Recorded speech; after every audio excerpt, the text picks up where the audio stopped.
Kaixo Garbiñe, Mehatxua liburu atera berri duzu, zer da liburu horrek kontatzen diguna? Mehatxua da sailaren izena. Oain lehenbizi atera nun sasi eskola, eta oain atera da bigarrena, ezta? Bueno, batzutan zaila izaten da kontatzea ze kontatzen duen liburu, ze orduan spoiler egiten dugu, ezta? Beraz, lehenbizikoan kontatzen da, bueno, 16-17 urteko neska batek piperra indula eskolan eta junda mendira lagun batekin badabil eta, bueno, maitasuna zer dan deskubritu nahian, baina deskubrituko du beste gauza bat. Deskubrituko du bizitzan ze gertatzen ari dan, 80ko hamarkadan bizigea, liburuan, eta ikusiko du segada bat. Polizi kontrol batean, kotxe bat nola gelditzen duten eta nola hiltzen dituzten bizpahiru lagun. Horren lekuko izango da, baina lekuko isila, inorrek ez du ikusi bera eta berak ere ez du nahi kontatu. Orduan, hor korapilo handi bat sortzen da, sekretu horren inguruan, bigarren liburuan, harreman horrek eramango du kanpora. Amak bialiko du herritik kanpora, pentsatzen dulako gaiztakeritan da, bilela edo, baina berez ez dabil hortan, ari da bere burua deskubritu nahian eta bizitzan zegertatzen ari dan deskubritu nahian. Inspirazioa edo nondik etorri zaizu, bizipenak dira edo guztiz sortutako zerbait da? Bueno, bizipenak dira komatxo artean, ez? Ni gaztea izan nintzen 80ko hamarkadan, beraz, orduan ikusitako gauzekin, gauzak josiz sortutako liburuak dira. Ez dira berez benetan nola gertatutakoak edo ez dira nire bizipenak ere, baina badira nik ikusitakoak handik eta hemendik jositako gauzak edo, bueno, beste modu bat esan da, horri irakurtzen dezun horrek enkajatzen du gure gazte garaiko gertaerekin, ezta? Naiz eta dena fikzioa da. Iraganetik ihes egin ezin izateare plasmatu zu liburuan, zer eragin nahi duzu irakurlarengan? Bueno, ez gela besterik gabe sortu. Oain 16 urte dauzkanak, bagaje bat ere badaukala naiz eta berak ez duen uste. Bere gurasoek ematen dioten bagajea da.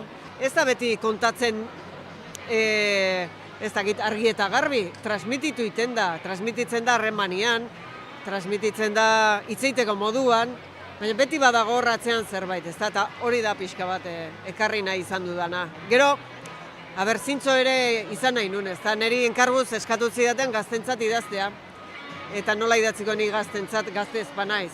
Nere gaztarora itzulita, eta ni gazte nintzen garaiko kontu ez hitz egin da. Trilogia baten bigarren liburua da hau, nolako harrera izan zuen lehenak eta zer espero duzu bigarren liburu honekin? Gauza hondik ez dakit, barkatu esatea, gauza hondik ez dakit, idatzi nun eta ja klak egin nun. Bigarrenari heldu nion eta gero beste 1000 saltsa izaten ditugu. Ez gehi idaztetik bizi. Beraz, horruzten dezu eta zure lanera, zure gauzeta itzultzen zea. Baina, bueno, uste eta harrera hona eukidula. Egia da, lehenbizik horre bigarren askatzen zula eta bigarrenak hirugarren askatzen duze amaiera jakin bat gabeko liburuak dira, sail bat horregati da. Ez dira oso solteak nahi badezu. Irakurri ditezke banan-bana eta ulertzen da, baina seguraski geldituko zea gozez, baina ze gertatuko da, edo hemen zergatik bukatu da, ez? Hoi da sail batek sortzen dizun eragozpena eta magia eraberian, ez? Goze bat piztu behar da eta hori da iten saiatu naizena.